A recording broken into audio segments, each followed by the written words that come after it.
Welcome back to our message from our divine compassionate guides. My name is Julianne Duffy, and my purpose is to live, speak, and seek the truth in all forms, to help reconnect humanity to its highest form of authenticity. Thank you so much for joining me. Today I am pulling from the Wild Woman Mystery Cards by Elizabeth MacLeod. My intention is that this message will find those that need it, help heal and serve you in the most appropriate way for the day that you do come across it. As I come to this message, I do have a sense that there is so much disturbance within us as humanity. We've gone through a time where if you chose to do things that were out of alignment for your highest good, it unfortunately may come back to be a life-changing event in not a positive way.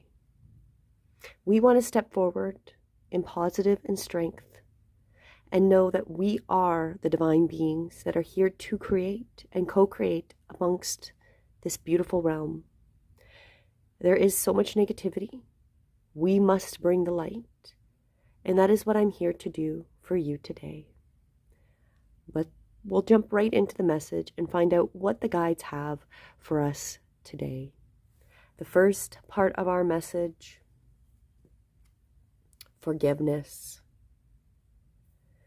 Seems like a big key for us to go forward is to forgive. Forgive. The next part of our message, moon dance. That's connecting to this divine realm, connecting to the energies of the moon. And the last part of this message, power. We are extremely powerful beings.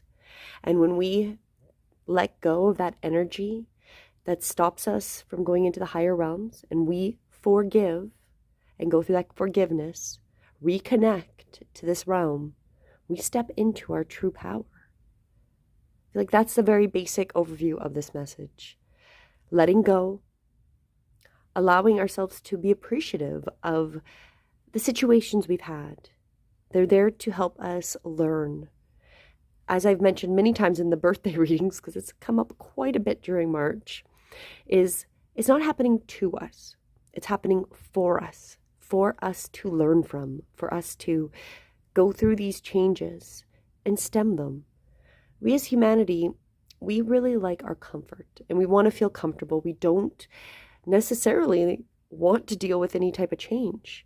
However, as we go forward, all we're going to see is change. That is the one consistency that's going to continue to happen. And this change is for us to grow.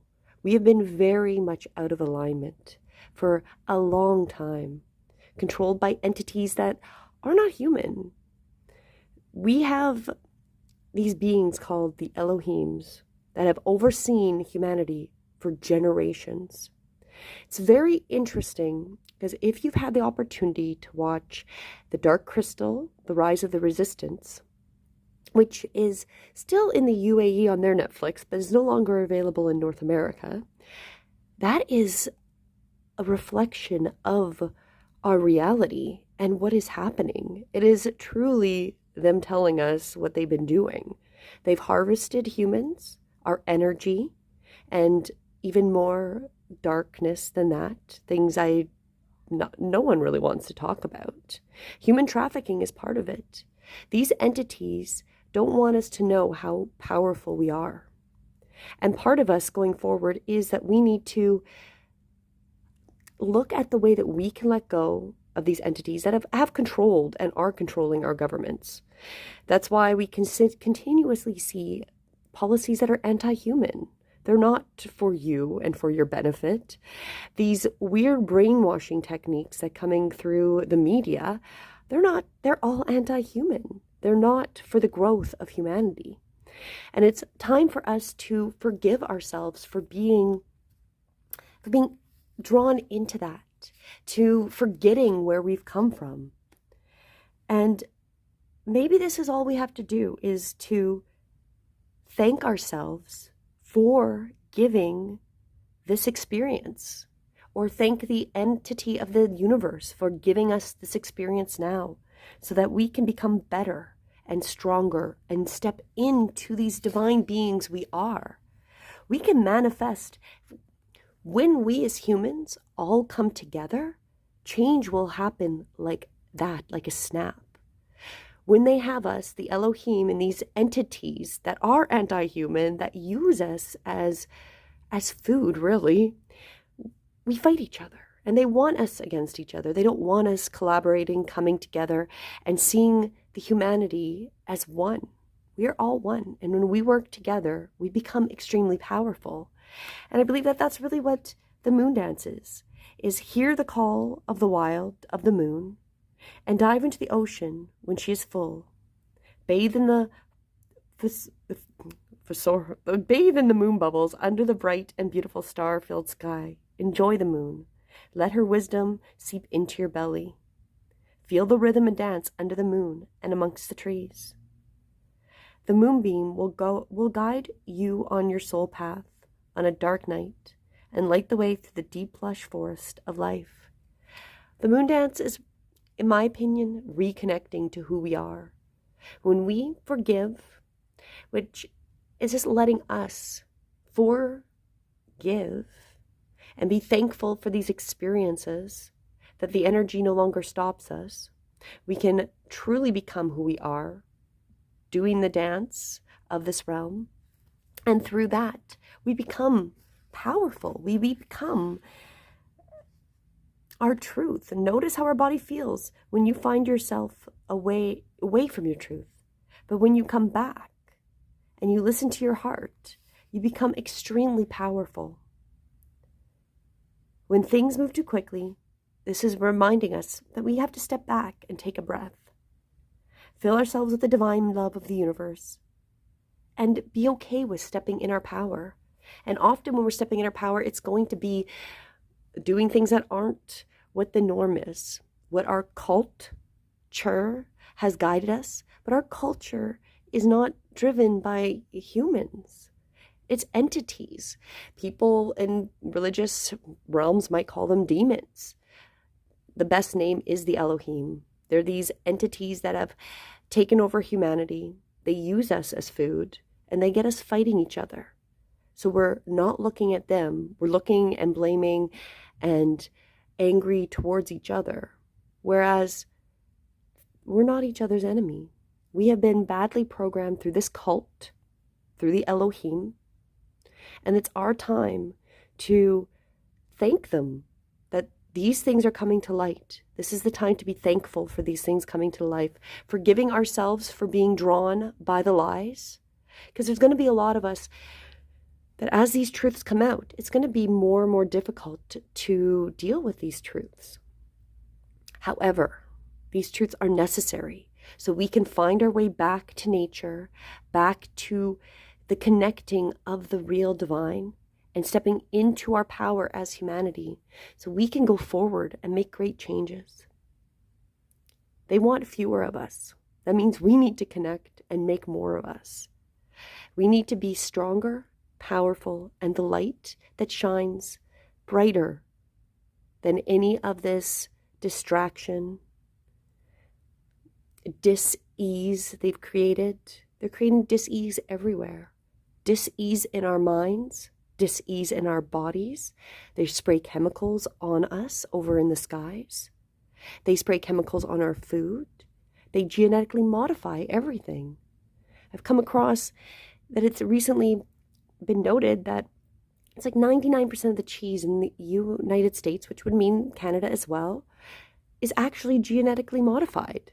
The microbial retin that they use is a GMO product. And I believe they were saying it was from Pfizer or one of those big companies. And they don't have to disclose it. They're here to make us sick. They're here to lie to us. And they want us turning to them for the solution. It's time for us to be thankful that we're coming to this realization that where we need to turn to is our own internal power and back to the connection of truth.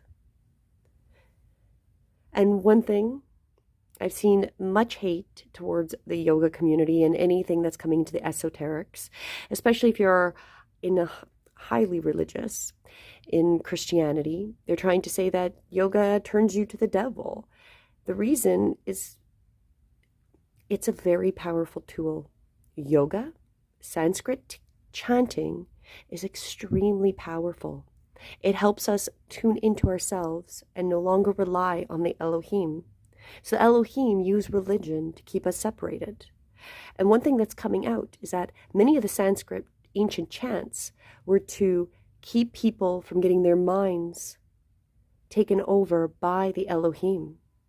So those of us that have worked in this community, that might be the key of why we can see the truth. Is if you've been doing chanting, I've been doing chanting for a very long time. And that was really one of the keys to me being able to see truth. The brainwashing started to wear off.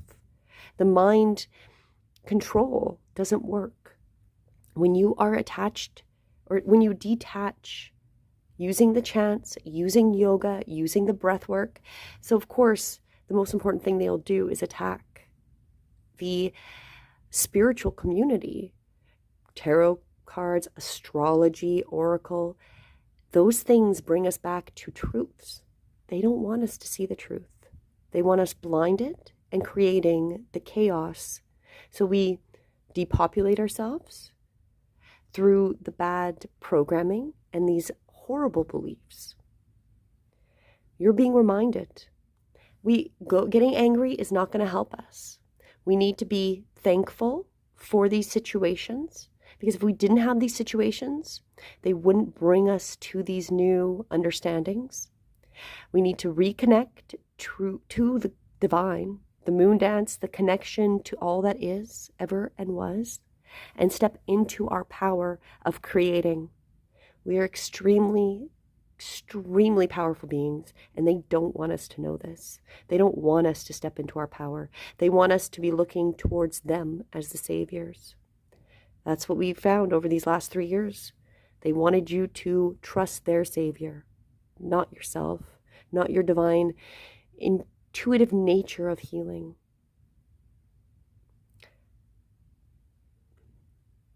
That's what I have to say for today. As always, this is here to help heal and serve you. Open your perspective and your mind and help guide you to becoming that powerful divine being to make that beautiful change in this reality. You are needed so dearly.